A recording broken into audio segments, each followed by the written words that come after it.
রাহিকে বিপদে ফেলতে গিয়ে এবার নিজেই বিপদে পড়ে গেল জিয়া। হ্যাপি বার 70 দেখা যাবে আজকের পর্বে। বিস্তারিত জানতে ভিডিওতে একটি লাইক দিয়ে চ্যানেলটি সাবস্ক্রাইব করে সম্পূর্ণ ভিডিওটি দেখতে থাকুন। গল্পের শুরুতেই আমরা দেখতে পাবো রাহিকে কাজে রাহুল হেল্প করতে চাইলে বলছে না, তোমার কোনো হেল্প লাগবে না, এই রাহি চৌধুরী না একাই 100। তখন রাহুল বলে, শোনো, তোমাকে সাহায্য করতে চাই না, তোমার সঙ্গ পেতে চাই, তুমি সঙ্গ দিবে আমার? যা শুনে অবাক হয়ে রাহি রাহুলের দিকে তাকিয়ে থাকে। এদিকে রাহুল কথা বলে ওইখান থেকে সরে যায়। এদিকে রাহি রাহুল বলে ডাকতে থাকে। অন্যদিকে দেখা যায় অনির মোবাইলে মেসেজ পাঠায় হেরি, বলছে আমি তোমার বাড়ির নিচে দাঁড়িয়ে আছি, পারলে একবার দেখা করো। মেসেজ পাঠানোর কিছুক্ষণ পর নিমি এবং লাক্সকে বলে, তোরা এখানে একটু অপেক্ষা কর, আমি আসছি। এরপর অনি তাড়াহুড়ো করে এখান থেকে চলে যায়। যা ফলো করতে থাকে ভিকি। বলছে, শালি সাহেবা, কোথায় গেলো একা একা ফলো করতে হয় না? বুঝতে পেরেছি, তিতলি তাহলে ওদিক থেকে কাজ শুরু করে দিয়েছে, তাহলে এবার তো আমারও খেলাটা শুরু করতে হবে। ঠিক তখন ওইখানে রাহুল চলে আসে। রাহুল কোথায় যাচ্ছে ওইখানে থামিয়ে দেয় ভিকি। বলছে, শুনো ব্রাদার, তোমাকে না বাবা ডাকছে। বলছে, বাবা? বাবা আমাকে ডাকছে? আচ্ছা ঠিক আছে। এরপর রাহুল যেতে চাইলে বলছে, না না ব্রাদার, আসলে আমি তোমাকে ডাকছিলাম, কিভাবে যে বলি। তখন বলে, শোনো, কথা ভনিত না করে বলো কি হয়েছে। ভিকি তখন বলে, মানে তোমার বোন অনি এত রাতে এই খারাপ আবহাওয়া একা একা বাড়ি থেকে বেরিয়ে গেছে, কার সঙ্গে দেখা করতে গিয়েছে জানি না, আমার মনে হচ্ছিল ওকে অনুসরণ করি, কিন্তু পরে ভাবলাম তোমারই আগে জানা উচিত। যা শুনে রাহুল কিছু অবাক হলে তখন বলে, ঠিক আছে আমি দেখছি। এই বলে রাহুল ওইখান থেকে চলে যায়। এদিকে নিমে এবং লাক অনির আশা দিয়ে দেখে বলছে, চল অনি কোথায় গেল একটু দেখে আসি। কিন্তু ওইখানে জিয়া আটকে দেয়। বলছে, ঠিক আছে তোমরা আগে গেমটা খেলো, এটা শেষ করো, পরে যাও। এরপর জিয়ার কথা মোতাবেক খেলতে শুরু করে। অন্যদিকে দেখা যায় সবাই বিষয়টা গুরুত্ব না দিয়ে আবার খেলায় মন দেয়। কিন্তু জিয়ার মাথায় তো অন্য একটি পরিকল্পনা ঘুরছে।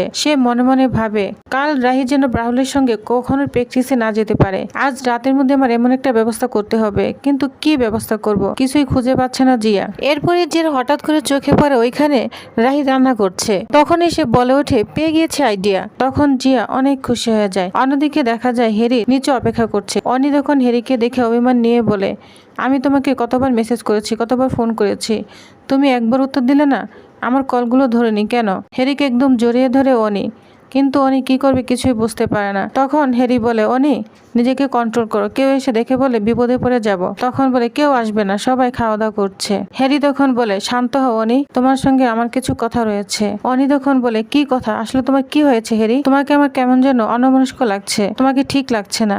এরপর হেরি কি বলবে শুধু অবাক হয়ে অনির দিকে তাকিয়ে আছে। অন্যদিকে দেখা যায় সবাই খেতে বসেছে, কিন্তু রাহি তার পিসি ঠাম্মার জন্য আলাদা করে খিচুড়ি এবং বুড়া বানিয়েছে। কারণ পিসি ঠাম্মা আমিষ খায় না, সেজন্য খিচুড়ির সঙ্গে ডালের বড়া বানিয়েছে। পিসি ঠাম্মিকে যেটা দিলে পিসি ঠাম্মি অনেক খুশি হয়ে যায়। এদিকে সবাই খিচুড়ি, ইলিশ মাছ ভাজা খুব মনোযোগ দিয়ে খাচ্ছার এনজয় করছে।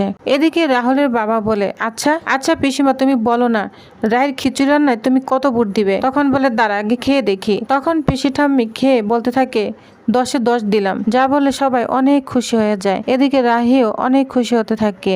তারপর রাহি তার শাশুড়ি মাকে বলে, মা বলেন না খিচুড়ি খেয়ে কেমন হয়েছে?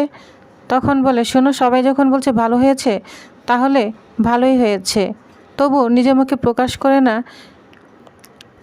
তবু নিজের মুখে প্রকাশ করে না যে ভালোই হয়েছে। এদিকে আমরা দেখতে পাবো অনি এবং হেরিকে একসঙ্গে দেখে রাহুলও অবাক হয়ে যায়। তখন রাহুল অনিকে বলে, অনি তুমি এত রাতে এখানে কি করছো? হেরি তখন একটি কাগজ দিয়ে বলে, এটা আমি রাহির জন্য এনেছি, কারণ রাহি আমার কাছে ফোন করে খিচুড়ি রেসিপি চেয়েছিল, এটাই দিতে এসেছি। যেটা শুনে রাহুল আরো অবাক হয়ে যায়। তখন রাহুল বলে, খিচুড়ি রেসিপি? তখন বলে, হ্যাঁ। যা শুনে রাহুল বলে, তুমি তো এটা আমাকেই দিতে পারতে, বা ফোনে বলে দিলেই পারতে, এত রাতে তোমার একা একা আসার কি দরকার ছিল?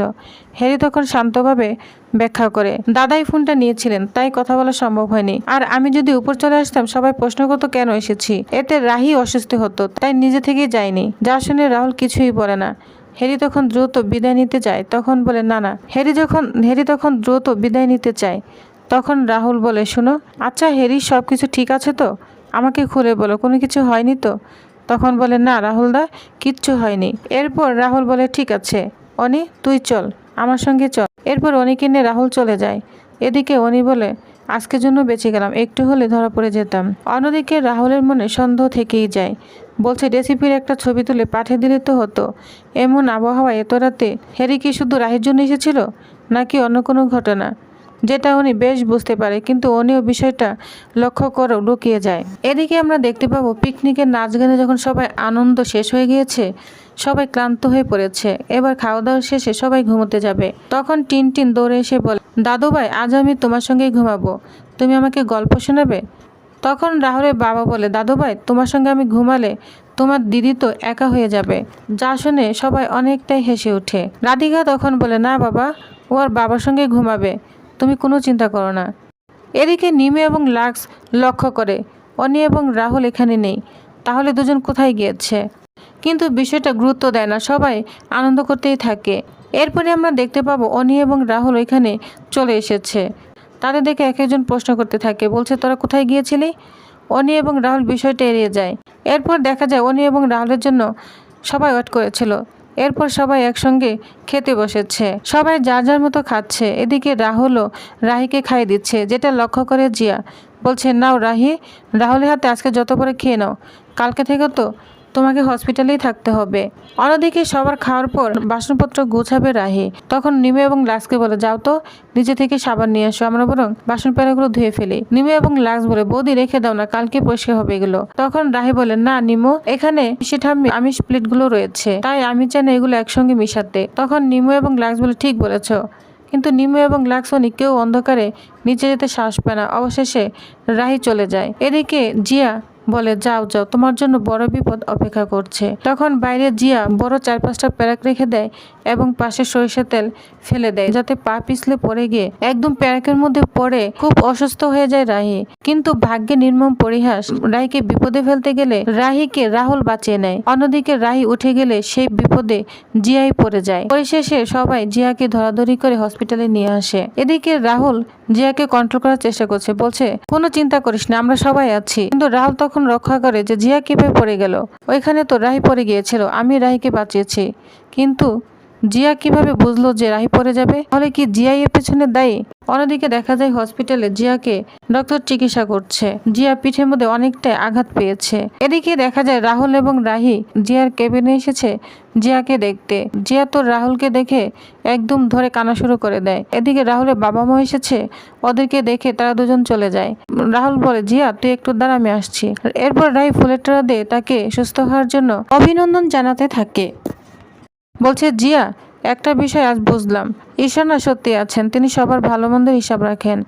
যা শুনে জিয়া প্রথমে একটু মাথা নিচু করে থাকে। তখন রাহি আবার বলে, আমি ঈশ্বরের কাছে প্রার্থনা করব যেন তোমার জীবন এমন পরিস্থিতি আর কখনো না আসে। কিন্তু মনে রেখো, মানুষ যখন দ্বিতীয়বার সুযোগ পায় তখন সেই সুযোগের মূল্য দেওয়া উচিত।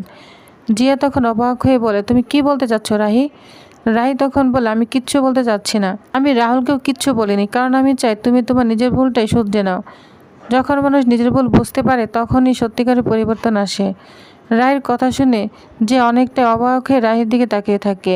তো প্রিভিয়াস, তাহলে নেক্সট আকর্ষণীয় পর্বে আর কি হতে চলেছে তো জানতে অবশ্যই আমার সাথেই থাকুন। ধন্যবাদ।